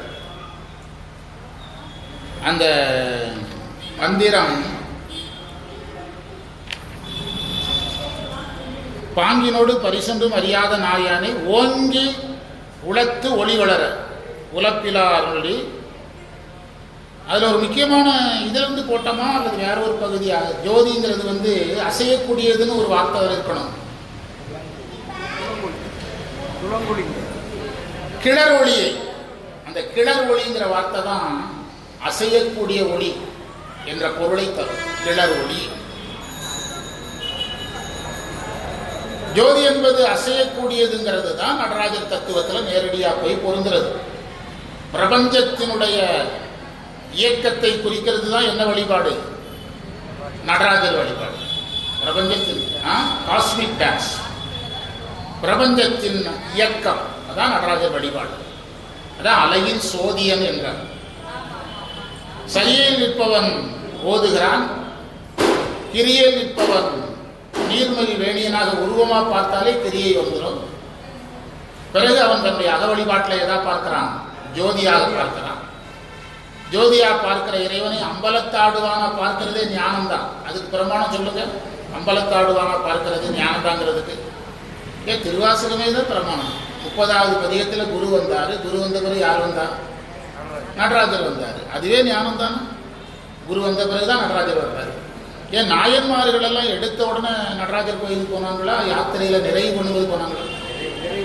அதுல இருந்து புரிஞ்சுக்கிடுங்க. நீங்க எங்க சுத்தினாலும் நான் கரெக்டா வந்துடுவேன், நீங்க வர்றீங்களாங்கிறது எனக்கு பிரச்சனை. நாயன்மார்கள் தன்னுடைய யாத்திரையில் ஒவ்வொரு சுற்றையும் எங்க முடிச்சாங்க? அப்ப நிறைவு எது? ஞானம். நிறைவு ஞானம். நாங்கள் கரூருக்கு போயிருந்த ஒரு 4 பேர், நம்முடைய கரூர் சித்தாந்த அமைப்பாளர் தன்னுடைய வீட்டு மேலே யார் செலவழித்திருக்கிறார், நடராஜனுடைய இதை குடை சிற்பமாக செய்திருக்கிறார். அது உலகம் முழுவதும் போயிட்டு, ஒரு ரோட்டரி சங்க தலைவர் தன்னுடைய வீட்டு மேலே நடராஜரை வச்சிருக்கிறாருங்கிறது உலகம் முழுவதும் போயிடுச்சு. அவர் அமைப்பாளர் எங்க கூடவே இருந்தார். இருக்கட்டும். அழகில் சங்கர நாராயணன் ஐயா, அழகில் சோதியம். எனவே ஒளியை வழிபாடு செய்யும் போதெல்லாம் நமக்கு யார் ஞாபகம் வரணும்? நடராஜன் ஞாபகம். அம்பலத்து ஆடுவான். அம்பலத்து ஆடுவான் என்பதற்கு பொருள் ஆடுவான் என்பதை நாம இயக்கம் என்று எடுத்துக்கொள்ளணும். ஐந்தொழில், அங்கதான் சார் ஐந்தொழில் இருக்குது. தோற்றம் துடியதனில் சார் இந்த மந்திரத்துக்குள்ள போய் நிலாவை பாருங்க, அதை பாருங்க, இப்படி ஐந்தொழில் சொல்ல வேண்டிய அவசியம் இல்லை. ஆடுவான்னு சொன்னாலே என்னதுதான்? 5 தொழில் தான். தோற்றம் துடியதனில் தோயின் திதி அமைப்பில் சாற்றியிடும் அங்கீரே சங்காரம் ஊற்றமா ஊன்று மலர்ப்பதத்தில் உற்ற துரோதம் முத்தி நான்ற மலர்ப்பதத்தே நாடு மாகிதனை உதறி வல்வினையை சுட்டு மலம் சாய் அமுக்கி நேயத்தால் ஆனந்த வாரிதியில் ஆன்மாவை அடுத்தல் தான் எந்த யார் வரதம் தான். எங்க வருது? எங்கேயோ வந்த மாதிரி ஞாபகம் வருது. உண்மை விளக்கத்தில் நடராஜர் கோட்பாட்டில் வருது. ஆடுவான்னு சொன்னாலே என்ன தொழில் தான். இங்க உள்ள போய் ஒவ்வொரு தொழில் சொற்களையா எடுத்து அதற்கு 5 தொழில் சொல்லுவாங்க. நான் என்ன சொல்றேன், வேண்டாம். நடராஜர் வந்தாலே என்ன தொழில் தான்? 5 தொழில். நான் சொன்னா 5 தொழில் இருக்குதுன்னு சொன்னா இதுல என்னெல்லாம் எடுக்கணும்? சீகேசியா உரைப்படி இந்த மந்திரத்தை பேசி முடிக்க 5 வெள்ளிக்கிழமை ஆகும். சீகேசியா உரைப்படி 5 வெள்ளிக்கிழமை ஆகும். நான் அதை ஒரு வெள்ளிக்கிழமையாவது முடிக்கிறேன். என்னெல்லாம் எடுக்க சொல்லியிருக்கிறேன்? அருவம், உருவம், அருவுருவம் 1. அடுத்தது கடத்தம் சொரூபம், பிறகு எழுத்துக்கள் என்றது, பிறகு சரீரிய யோகம் ஞானம். சைவத்தில் என்ன உண்டோ அத்தனையும் என்ன செய்யணும்? அதில் கொண்டு வரணும். அத்தனையும் அதில் கொண்டு வரணும். சீகேசியா அவருடைய உரையை அப்படியே பேசினா 4 வெள்ளிக்கிழமை தேவைப்படும். அழகில் சோதியம். அம்பலத்தாடுவான்ல என்ன எடுக்கணும்? 5 தொழில் எடுத்துக்கிடணும். 5 தொழிலையும் அங்கே நீங்கள் எடுத்துக்கிடணும். அதில் எந்த தொழிலுக்காக நம்ம கஷ்டப்படுறோம்? அருளுக்காக. அம்பலத்தாடுவான் என்பதன் பொருள், அதாவது சைவ சமயப்படி பெரிய புராணம் எத்தனாவது நூற்பாவுக்குரியது? 12ஆம் நூற்பாவை வச்சு பார்க்கணும். செம்மலர் நோந்தாள் சேரலோட்டா அம்மலங்களியே அந்தரோடு மறியும் ஆலரநேயும் அறிந்தவர் இடமும் ஆலயம் தானும் அரணன தொழுமே என்ற 12ஆம் நூற்பாவில் வச்சு பார்க்கணும். இந்த தொழுமேன்னு வருது. மலர் சிலம்படி வாழ்த்தி வணங்குவாங்கிறது தான் தொழுமை. இது நீங்க எத்தனாம் நூற்பாவில் பொருத்தி பார்க்கணும்? அப்ப பொருத்தி பார்க்கணும். அப்ப என்ன எடுக்கணும்? குரு லிங்க சங்கமம் எடுக்கணும். சைவ சமயம் முழுவதையும் இந்த 4 வரிக்குள்ள பார்த்துட்டு தான் வெளியே போகணுங்கிறது சைவ சமய கோட்பாடு. நீங்க என்ன சொல்றீங்கன்னா, ஒரு 10 மந்திரமாவது நீங்க முடிச்சுவான்னு வந்தோம்னா அதுக்கு நான் என்ன பண்றது? அதுக்கு சைவத்தில் அனுமதி கிடையாது. நீங்க ரெடி. நீங்க மாசத்துல ஒரு நாள் பாடம் முடிக்கிறவங்களுக்கு அப்படிதான் தோணும். நம்ம மாசத்துல ஒரு நாள் ஹாஸ்பிட்டல் கொண்டு டாக்டர் போனோம்னா ஊசி போடணும்னு தோணும். அவருக்கு தொழிலே அதுதான். அவருக்கு தோன்ற நேரம் என்ன செய்வாரு? ஊசி போடுவார். அப்போ மலர் சிலம்படி வாழ்த்தி வணங்குவாங்கிறதுல நம்ம எந்த மந்திரத்தை இணைக்கணும்? சிவஞான போது 12ஆம் நூற்பாவை இணைக்கணும். இணைத்தால் என்ன வழிபாடு எடுக்கணும்? குருலிங்க சங்கம் எடுக்கணும். பெரிய புராண கோட்பாடு என்னது? பெரிய புராணத்தை 3ஆக பிரிக்கிறாங்க. என்னது பெரிய புராணம்? என்ன எப்படி முடிக்கிறீங்க? பெரிய புராணத்துல நாயன்மார்களை 3ஆக பிரிக்கிறாங்க. குரு வழிபாட்டுக்காரங்க, லிங்க வழிபாட்டுக்காரங்க, சங்கம் வழிபாட்டுக்காரங்க. நாயன்மார்களை 3ஆக பிரிப்பாங்க. குரு வழிபாட்டில் நின்றவர்கள், லிங்க வழிபாட்டில் நின்றவர்கள், சங்கம் வழிபாடு. இப்போ நீங்க இளையான் அப்பூதியடிகள் என்ன வழிபாட்டில் நின்றாரு? குரு வழிபாடு. எப்படி சொல்றீங்க? அப்பரே குருவாக இருக்காது. இப்படி பிரிப்பாங்க. புரியுதா? அப்ப குருலிங்க சங்கமம் இதுக்குள்ள இருக்குது. இதுல எதெல்லாம் இருக்குன்னு சொல்லுவீங்க சார்ன்னு கேட்டா, சைவ சமயத்தின் ரகசியங்கள் அத்தனை இதுல இருக்குன்னு சொல்லணும். சொல்றது உங்க திறமை. ஏகதேசம் நான் பெரும்பகுதி சொல்லிட்டேன். சாதனங்கள் 4 சொன்னாலே சைவ சமயத்தின் பெரும்பகுதியை சொல்லிட்டேன். அருவம் உருவம் சொல்லும்போது சைவ சித்தாந்தம் சொல்லிட்டேன். அதே மாதிரி கடத்த நிலை, சொருப நிலை எல்லாமே சொல்லி 5 தொழில் எல்லாம் சொல்லியாச்சு உங்களுக்கு. புரியுதா? அந்த மலர் சிலம்படி என்பதற்கு உள்ள இறைவனின் அன்பரின் உள்ளத்தில் மலர் சிலம்படிங்கிறதுக்கு என்ன பொருள்னா, வியாபகம் உடையன்னு ஒரு பொருள். இன்னொன்று அடியார் உள்ளத்தில் மலர்கின்ற அடின்னு அர்த்தம். மலர் சிலம்படிங்கிறதுக்கு வியாபகமுடைய அல்லது அடியார்கள் உள்ளத்தில் மலர்கின்ற, மலர் விசை ஏகினான் மானடி சேர்ந்தார், அந்த மலர், அந்த பொருளும் நீங்க எடுத்துக்கொள்ளலாம். உரையில சீக்கை செய்ய உரையில அடியார் உள்ளத்தில் மலரும் சிலம்புன்னு தான் சொல்லியிருக்கிறார். இந்த அடியார் உள்ளத்தில் மலருங்கிற சிலம்புங்கிறது எங்க இருக்கு தெரியுமா? சைவ சித்தாந்தத்தில் நெஞ்சு விடுதூதுல இருக்கு. இந்த வரி நான் உங்களுக்கு அடுத்த வாரம் எடுத்துறேன். நீங்க உடனே கண்டுபிடிக்கணும், படிச்சாதானே கண்டுபிடிக்க முடியும். எல்லாம் இந்த நெல்லு தின்ன கோழி மாதிரி முழிக்கிறீங்க, ஏதாவது சொல்லிட்டு எனக்கு எல்லாம் மறக்குது. நீங்க முழிக்கிறதுல படிச்சதெல்லாம் மறக்குது. உமாபதி சிவாச்சாரியருடைய நெஞ்சு விடுதூதுல நடராஜர் தன்னை மறைத்து கொண்டு குருவாக வந்தான்னு இருக்கா இல்லையா? மறைஞான சம்பந்தராக வந்தான்னு இருக்குல்ல, அங்க இந்த வரி அப்படியே இருக்கு. அடியார் உள்ளத்தில் மலர்கின்ற சிலம்பை மறைத்துக் கொண்டு வந்தான். புரியுதா? இப்போ மலர் சிலம்படிக்கு ரெண்டு பொருள், வியாபகம் உடைய திருவடி, இன்னொன்னு அடியார் உள்ளத்தில் மலர்கின்ற திருவடி. வியாபகமுடைய திருவடின்னு பொருள் எடுத்தீங்கன்னா அருள்னு பொருள் எடுக்கணும், அருள் என்று பொருள் எடுக்கணும். அடியார் உள்ளத்தில் மலர்கின்ற திருவடின்னு பொருள் எடுக்கிறதா இருந்தா ஞானத்தில் யோகமா எடுக்கணும். எதை எடுக்கணும்? ஞானத்தில் யோகம், அதாவது ஞானத்தில் யோகமாக எடுக்கணும். உலகலாம்ங்கிறத எடுத்து கொடுத்தது யாரு? அப்போ 8ஆம் வகுப்பா குரு வந்துட்டாரா? அந்த குருவை வணங்குவதற்கு நம்ம என்ன செய்யணும்? 5 எழுத்து சொல்லணும். உலகலாம் உணர்ந்து ஓதுதல்னாலே 5 எழுத்து தான். அப்ப எத்தனாம் வகுப்பா? 9ஆம் வகுப்பா. சரியா? அதே மாதிரி ஓதுதல் என்பது பணி, வாழ்த்துதல் என்பதும் வணங்குதல் என்பதும் பணி. எத்தனாம் வகுப்பா? ஏகனாகி இறைபணி நிற்றல் என்ற நூற்பா. திருவடி வந்துதா? எத்தனாம் வகுப்பா? 11ஆம் வகுப்பா. குருலிங்க சங்கமம் வந்துதா? எத்தனாம் வகுப்பா? 12. முதலா இன்னைக்கு நம்ம சொன்னது அத்தனையும் புதுசுங்க, எந்த உரையிலும் கிடையாது. இது மாரியம்மன் கோயில் உரை. இந்த புஸ்தகத்தில் இருக்கிறதா நீங்க காட்டினீங்கன்னா, ஏதாவது புஸ்தகத்தில் இருக்கிறதா நீங்க காட்டினீங்கன்னா, நான் நீங்க பழனியில கொட்டை போடுறதா வேண்டிக்கிறேன், நீங்க கொட்டை போடுறதா நான் வேண்டிக்கிறேன். சரியா? அதான் நானா கொட்டை போட முடியாது. என்னுடைய நண்பர் ஒருத்தர், பட்டிமன்றம் பேசுவார் ஒருத்தர் எங்க திருநெல்வேலியில, அவருக்கு தலையில 90% முடி கிடையாது. என்கிட்ட தான் அதிகமாக காசு கேட்கிறேன் அப்படிம்பாரு. என்கிட்ட தான் அதிகமாக காசு கேட்கிறாங்க சிகை அலங்கார கலைஞர்கள் அப்படிம்பாரு. எல்லாரையுமே மரியாதையா சொல்றேன். சிகை அலங்கார கலைஞர்கள் யாருக்கு தான் அதிகமாக பணம் கேட்கறாங்க? ஏன் சார் இப்படி கேட்கறீங்கன்னா, தேடி தேடி வெட்ட வேண்டியது இருக்குதுல்ல முடிய அப்படின்னு சொல்லுவாங்க. முடிய என்ன சீட்டு இருக்குது, தேடி தேடி வெட்ட வேண்டியது இருக்குது, அதனாலதான் காஸ்ட்லி ஆகுது அப்படின்னு வேடிக்கை பட்டிமன்றத்தில் சொல்லுவாங்க. ஆமா, தேட வேண்டி இருக்குது உங்க தலையில முடிய அப்படிம்பாரு. அதனால அந்த பாருங்க, எத்தனை நூற்பா சிவஞான போதத்தை அடைச்சு விட்டாச்சுங்க. முதல் முறை இதுதான் ஃபர்ஸ்ட். இந்த மந்திரத்தினுடைய பொருளை நீங்க புரிஞ்சீங்கன்னா பெரிய புராணத்துக்கு நீங்களே போலாம். இறைவன் அடியெடுத்து கொடுத்தார் குரு. ஓதுதல் 5 எழுத்தை நம்ம ஓதுதல் தான் சொல்றோம். உலகலாம் ஓதுதல். 9ஆம் வகுப்பா. வாழ்த்துதல் வணங்குதல் பணி. எத்தனாம் வகுப்பா? 10ஆம் வகுப்பா. அயராம்பின் அரண்கடல். அரண்கடல் மாதிரி ஒரு மலர் சிலம்படினார். 11ஆம் வகுப்பா. குருலிங்க சங்கமம். எத்தனாம் வகுப்பா? சிவஞான போதத்தை உள்ள அடைச்சு கொடுத்தாச்சு. இதுக்கு மேல உரையே கிடையாது. போங்க, என்னால முடியாதுன்னு சொன்னேன். உரையே கிடையாதுன்னு என்ன அர்த்தம்? என்னால முடியாதுன்னு சொன்னேன்.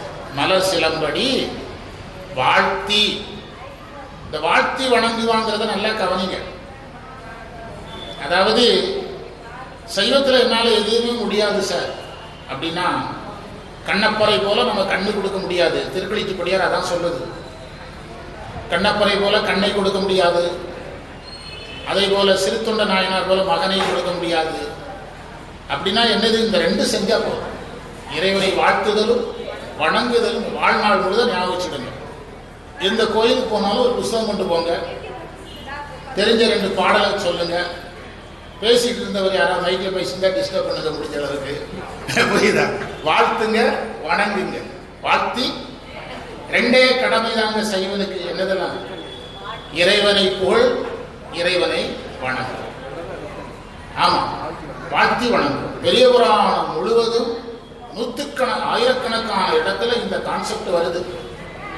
நான் பெரிய புராணம் முழுவதையும் முடிக்கும் போது இதை எடுத்து கொடுத்தேன். ஆயிரக்கணக்கான இடத்துல இந்த தொடர் ரிப்பீட்டடா வந்துகிட்டே இருக்கும். அதை நான் நடத்தும் போது எடுத்து கொடுத்துருக்கிறேன். முதல்ல வகுப்புக்கு வந்தவங்களுக்கு தெரியும், வரலன்னா நான் என்ன பண்றது? வாழ்த்துதலும் வணங்குதலும் சைவத்தில் நிறைவு கடமை. வாழ்த்தவாயும் தானே எடுத்தார். எப்படி எடுத்தாரு? வாழ்த்தவாயும் நினைக்க மடனெஞ்சு.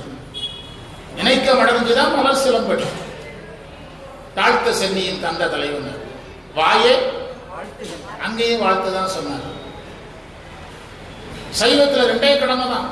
இங்க இருக்கிற பக்தர்களுக்கெல்லாம் நம்ம ஆன்மீக பேரவை சார்பான செய்தி என்னன்னா, மாரியம்மனை புகழணும், வணங்கும். இந்த புகழ்றது நம்மளால முடியாது. அதுக்காக நம்ம ஏதோ ஒரு சின்ன நூலையாவது அபிராமி அந்தாதியை 5 ரூபாயிலிருந்து அபிராமி அந்தாதி 400 ரூபா வரைக்கும் கிடைக்குது. 5 ரூபாய்க்கு ஒரு புக்கை வாங்கி உட்காந்து 10 பாட்டையாவது என்ன செய்யணும்? சொல்லணும் கட்டாயம். அந்த தெய்வத்தை நம்ம புகழ்ந்து பழகணும். ஒருத்தர் கேட்கிறார் அப்படின்னா சாமி புகழுக்கு அடிமையான்னு கேட்கிறார். யார் ஒருவரை நாம் புகழ ரெடியாகிவிட்டோமோ நாம அடிமைன்னு அர்த்தம். நீ அடிமைங்கிறதுக்கு அடையாளம் தான் இறைவனை புகழ். மாணிக்கவாசகர் இறைவனை புகழ்ந்ததனால் என்ன தெரிகிறது? மாணிக்கவாசகர் யாருக்கு அடிமைன்னு தெரியுது? அடிமைதான் புகழ்வான். அடிமையால தான் புகழ முடியும். இப்போ ஒரு கட்சி தலைவர் மாநாடு நடத்துறாருன்னா நாம டிவியில பாக்குறோம். அவர் மேல அளவற்ற பற்று வச்சிருக்கிறவங்க என்ன செய்யறான்?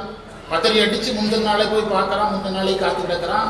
அதற்காக தன்னுடைய உணவு நேரம் எல்லாத்தையும் செலவழிக்கிறானல்ல. அப்போ அதுக்கு அந்த தலைவருக்கு கீழே தன்னை வைத்துக் கொள்ள அவன் தயாரா இருக்கிறானல்ல. அது சமய நெறியில வரணுங்கிறது சாஸ்திரம். எப்படி அந்த தொண்டன் அப்படி இருக்கிறானோ அதுபோல் சமய நெறியில நாம இருக்கணும். அதான் சொல்லுது. அதைத்தான் வாழ்த்தி வணங்கு. வாழ்த்துதலை அதாவது இதுல இன்னொன்று இருக்குது, முக்கரண வழிபாடு இருக்குது. மனமொழிமை, மனதால் செய்யும் பணி, வார்த்தையால் செய்யும் பணி, உடம்பால் செய்யும் பணி என்ற 3 பணியே இதில் இருக்குது. வணங்குதல் உடம்பின் பணி, வாழ்த்துதல் வாக்கின் பணி, இறைவன் திருவடி அகத்தை கொண்டு வருவது என்ன பணி? இப்ப அழகில் சோதியங்கிறதே நம்ம என்ன சொன்னோம்? அக வழிபாட்டில் வருவது தானே. அக வழிபாட்டை தானே சோதியா பார்க்கிறோம். அப்ப என்ன வந்துருது? மனம் வந்துருது. மெய் வாழ்த்துதல், இந்த மெய் வணங்குதல், மொழி வாழ்த்துதல், மலர் சிலம்படி அல்லது அழகில் சோதியம் என்ன வழிபாடு? அக வழிபாடு. அப்ப எது வந்துட்டு? மெய்கள் வந்துட்டு. மெய்தான் அரும்பி விதிர் விதிர்த்து, மெய்தான் அரும்பி உடம்பு விதிர் விதிர்த்து உடம்பு, மெய்தான் அரும்பி விதிர்த்தும் விரையார் கிழக்கன் கைதான் தலை வைத்து உடம்பு, கண்ணீர் ததும்பி உடம்பு, கண்ணீர் ததும்பி வெதும்பி உள்ளம், மனம் வந்துட்டு. பொய்தான் தவிர்த்து உன்னை போற்றி வாக்கு வந்துட்டு. மாணிக்கவாசகர் தன்னுடைய திருச்சதகத்தில் முதல் மந்திரத்திலேயே எது வைக்கிறார்? பண்டிதமணி கதிரேசன் செட்டியார் சொல்றார்.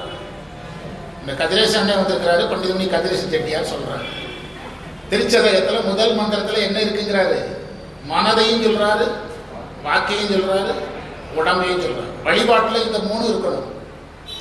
நாம் பாவத்தையும் இந்த 3 வழியில தான் சம்பாதிக்கிறோம், புண்ணியத்தையும் இந்த 3 வழியாக தான் சம்பாதிக்கிறோம். மனதாலும் வாக்காலும் காயத்தாலும் தான் புண்ணியத்தையும் சம்பாதிக்கிறோம். திருட்டுங்கிறதுக்கு என்ன டெபனிஷன்? பிறருடைய பொருளை எடுத்துக்கிட்டா திருட்டு. வள்ளுவர் சொன்னாரு, அடுத்தவன் பொருளை எடுக்கணும்னு மனசா நினைச்சாலே திருட்டு தாங்க. உள்ளத்தால் உள்ளலும் தீதே, பிறன்பொருளை கள்ளத்தால் கல்வே மிக. அடுத்தவன் பொருளை எடுப்பது திருட்டுன்னு டெபனிஷன் கொடுக்கல. அடுத்தவன் பொருளை எடுக்கணும்னு நினைச்சிட்டாலே நீ யாருதான்? திருடியவன் தான் அப்படின்னா. அப்போ மனம் சார்ந்த காரியங்களும் அங்கு சொல்லப்படுவதை பார்க்கணும்.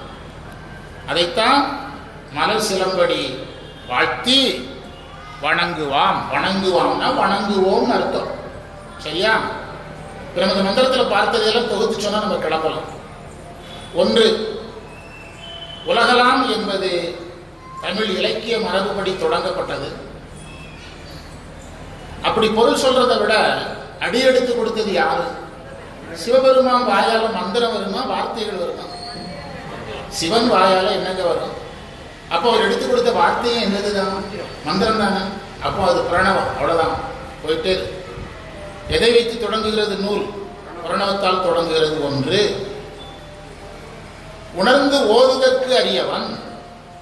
இறைவனை யார் வேணாலும் ஓதலாம். இரண்டாவது பாயிண்ட், உணர முடியாது.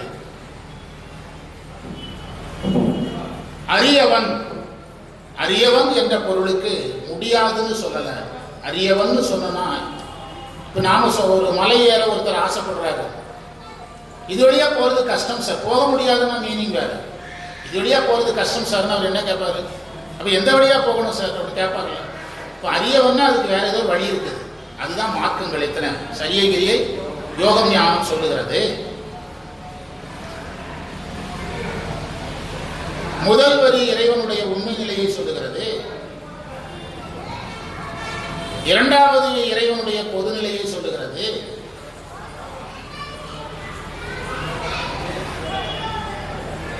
முதல் வரியில் அருவம் இருக்கிறது. சோதியன் என்பது அருவுருவம். அம்பலத்தாடுவான் என்பது உருவம். இதெல்லாம் சார்ட் அவுட் பண்ணுங்க. முதல் வரியை இறைவனே எடுத்து கொடுத்தாரு குரு. 8ஆம் வகுப்பா. ஓதுதல் என்பது 5 எழுத்தை குறித்தது. 9ஆம் வகுப்பா.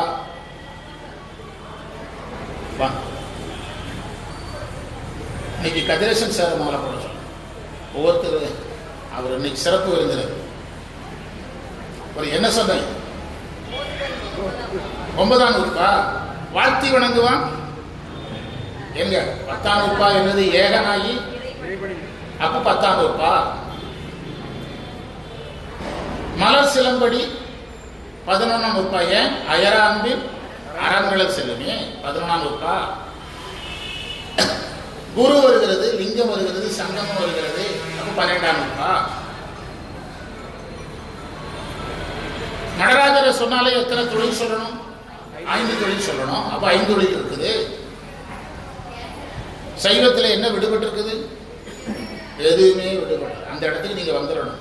விடுபட்டாலும் அதை நீங்கள் விரித்துக் கொள்ளணும். மலர் சிலம்படி, சிலம்பு அடி அப்படின்னு சொல்றார். சிலம்போசை. திருவடி வேற, சிலம்படி வேற. சிலம்பு என்பது நாதத்தை குறிக்கும். அந்த நாதத்தை குறிக்கிற பிரணவத்தை வச்சுதான் நூலையே என்ன செய்யறாரு? சேக்கிழாருக்கு தொடங்கி கொடுக்கிறார். மலர் சிலம்படி நாதத்தை குறிக்கின்ற சிலம்பை சொல்லி வாழ்த்தி வணங்குவான். எதை முதல்ல சொன்னார், எதை ரெண்டாவது சொன்னார்? வாழ்த்துதல் எளிது, வணங்குதல் கொஞ்சம் கஷ்டம். அதனாலதான் எளிய பணியை முதல்ல சொல்லி பண்டிதமணி சொல்லுவார். அதாவது மனதால் செய்கிற பணி ரொம்ப கஷ்டம், அதோட வார்த்தை ரொம்ப ஈஸி. உடம்பால் செய்யறது அதை விட கஷ்டம். இப்போ ஒருத்தர் ரோட்ல மயங்கி விழுந்துட்டாரு, ஐயோ பாவங்கிறீங்க, அது வார்த்தை உண்டா இல்லையா? அவர் ஹாஸ்பிட்டல்ல போடுறீங்க, அது காயம் சார்ந்த வேலை. இறைவன் இவர் எப்படியாவது காப்பாற்றணும்னு வேண்டுறீங்க, அது என்ன சார்ந்த வேலை? மனம். அது எல்லாருக்கும் வராது. அவர் அடுத்தவங்களுக்காக வேண்ட அளவுக்கு உடனடியாக நம்முடைய மைண்ட் என்ன செய்யாது? வேலை செய்யாது. இதுல அந்த 3 நிலைகள் இருக்குது. அதனாலதான் இவர் வணங்குதலை விட எது எளிது? வாழ்த்துதல் எளிது. பாவம் எப்படியாவது சாமி இவரை காப்பாற்றட்டு அப்படின்னு சொல்லிட்டு போயிடலாம். அவனை எடுத்துட்டு போய் பிசிக்கல் ஒர்க்கு செய்யணுமே. சுமந்து கொண்டு மருத்துவமனையில் சேர்க்கணும், ஹாஸ்பிட்டலில் கொண்டு விடணும், அது கஷ்டம். அதனால சேர்க்கலாரே எதை முதல்ல வச்சாரு? வாழ்த்துதல் எளிது முதல்ல வைத்து வணங்குதலை இரண்டாவது. வாழ்த்துதல் வந்தால்தான் வணங்குதல் வரும் என்பதை அறியதிலிருந்து எளித சொல்ற. இப்படி இதை ஒரு வருஷத்துக்கு பேசலாம். எந்த மந்திரத்தை இன்னைக்கு பேசினதெல்லாம் ஒவ்வொரு டாபிக்கா எடுத்து பேசலாம். நான் தயாரா இருக்கிறேன், நீங்க கிளம்புறீங்க எங்கேயாவது. அதனால இன்றைக்கு மகிழ்ச்சியான செய்தி என்னன்னா, நம்ம சொன்ன செய்தி அனைத்தும் புதியது. இதுல நூற்பாக்களை பொருத்தவே மாட்டாங்க. நம்ம என்ன செஞ்சிருக்கிறோம்? பொருத்திருக்கிறோம். 5 தொழில் சொல்றதுக்கு படாத பாடுபடுவாங்க. நடராஜரை வச்சு 5 தொழிலை பார்த்து என்பதையெல்லாம் சொல்லி ஒரு விஷயம் நல்லா புரியுது. இந்த மந்திரத்தை நம்ம 6வது முறையா அங்க பேசுறோம். ஆனா ஒவ்வொரு முறையும் அந்த நம்மளை சொல்லுகின்ற பொருள் என்ன செய்திருக்கிறது? அடுத்த நிலைக்கு போயிருக்கு. அதற்கு காரணம் நம்முடைய திருக்கூட்டத்தினுடைய உழைப்பும் சைவ சித்தாந்த கல்வி. முக்கிய காரணம் என்னது? சைவ சித்தாந்த கல்வி. சைவ சித்தாந்த கல்வினா சும்மா அப்படி நம்ம ஒரு சில மணி நேரங்கள் வகுப்பு அட்டன் பண்ணுறதுனால வராது. எனக்கு நாளை எடுத்து முக்கியமான வேலை. உங்களுக்கெல்லாம் பிரச்சனையே கிடையாது, ஞாயிற்றுக்கிழமை லீவு. டைரக்டர் ஃபோன் பண்ணி எனக்கு ஒரு சொற்பொழிவு ஈரோட்டில் நீங்கள் போய் பேசிட்டு வாங்க அப்படின்னு ஐயா சொல்லிட்டாரு. ஃபோன் போட்டு கூப்பிட்டு பேசினார். காரில் வந்துருக்கும்போது தான் பேசிட்டு இருந்தார். அந்த புத்தகத்தை படித்து அதை பேசணும். அதை படித்தாச்சுன்னா ஒவ்வொரு நேரமும் ஒவ்வொரு பொருள் வருது. அதில் படித்தது சில இதில் நான் மிக்ஸ் பண்ணியிருக்கேன், உங்களுக்கு தெரியாது, பிறகு சொல்கிறேன். அதில் படித்ததை சிலதை என்ன செய்திருக்கேன், இதில் மிக்ஸ் பண்ணியிருக்கேன். அதில் ஒரு செய்தி, முக்கியமான செய்தி என்னென்னா, ஏகன் அநேகன் இருள் கருமம் மாயை இரண்டு ஆகியவை ஆறு ஆதியில் என்கிறது திருவருட்பை. அந்த நூலில் என்ன சொல்கிறாருன்னா, பதித்துலாம் தரமாட்டாங்க. நீங்கள் யாராவது வந்தால் தான் பதிய முடியும், நான் பதிஞ்சிட மாட்டேன், பேசிட்டு வந்துடுவேன், அவ்வளோதான். அந்த கண்மம்னு வருது பாருங்க, ஏகன் அநேகன் இருள் கண்மம், அது மூல கண்மமா காரிய கண்மமா? இந்த ஆராய்ச்சிலாம் அந்த நூலில் நடக்குது. நம்ம நடக்கும்போது என்ன நடக்கிறோம்? ஏகன் அநேகன் இருள் கருமம் மாயை இரண்டு ஆகியவை ஆறு இது. அவர் எதை எடுத்து ஆராய்ச்சி பண்ணுறாரு? கண்மம்னு உமாபதி சிவன் சொல்கிறாரு. அது என்ன கண்மம்? மூல கண்மமா காரிய கண்மம்? அது போயிட்டே இருக்கு. ஆறாறு தத்துவம் ஏது, ஆணவம் ஏது, அன்றேதான் மாறா வினைங்கிறது. அன்றேதான் மாறா வினைன்னு சொன்னதுனால மூல கர்மமா, அல்லது பின்னால வந்து சொல்றாருல அறியாமை ஆணவங்கிற இடத்துல சொல்றாருல, அந்த இதுல எது மூல கர்மம், எது காரிய கர்மம்? இதெல்லாம் நம்ம என்ன செய்யணும்? சைவ சித்தாந்தம் ஒரு நாளில் வராது. என்ன செய்யணும்? ஒரு பிறவியிலும் வராது. எப்பவும் நம்ம என்ன செய்யணும்? உழைத்துக் கொண்டே இருக்கணும். மாரியம்மன் அருள் இருந்தால் வரும். நற்குஞ்சரக்கன்று நன்னி கலைஞானம் கற்கும் சரக்கன் என்பதையெல்லாம் நம்ம அந்த இடத்துல சொல்லி நிறைய பேச போகிறோம். அடுத்த மந்திரம்லாம் அற்புதமான மந்திரம், நம்ம நன்றாக பயன்படுத்தலாம். இன்றைக்கு இந்த மந்திரத்தை ரொம்ப நேரம் பேசணுங்கிறதுனால தான் வேறு நூல் எடுக்கலை. நாம் நிறைவு செய்து வகுப்பை நிறைவு செய்வோம். வான்மையில் வளாது வீய மறிவளம் சுரக்க, மன்னன் கோன்முறை அரசு செய்ய குறைவிலாத உயிர்கள் வாழ்க, நான்முறை அறங்கள் ஓங்க நற்றவம் வெள்ளி மல்க மேன்மைகள் செய்த நீதி விளங்குக உலகமெல்லாம் என்று வாழ்த்தி, இன்று நமக்கு கிடைத்த அனைத்து சிறப்புகளையும் நம்முடைய குருநாதர் சம்பந்த சரணாலய அடிகள் திருவடிகளில் எண்ணமலர்களாக சமர்ப்பித்து எதியமை பணிகொடும் ஆறுதி கேட்போம். எம்பெருமான் பள்ளி எழுந்தருளாய் என்று நாளை பணியை நோக்கி செல்வோம். இந்த நேரத்தில் ஆன்மீக பேரையுடைய தலைவர் அவர்களுக்கும் நேற்று அமெரிக்காவிலிருந்து பேச ஃபோன் பண்ணியிருக்கிறாங்க. நான் தான் அட்டன் பண்ணல, இன்னைக்கு போய் பேசணும். அவர்களுக்கும் ஆன்மீக பேரவை சார்ந்த அனைவருக்கு நன்றியை சொல்லி நிறைவு செய்வோம். சிவாய நமः.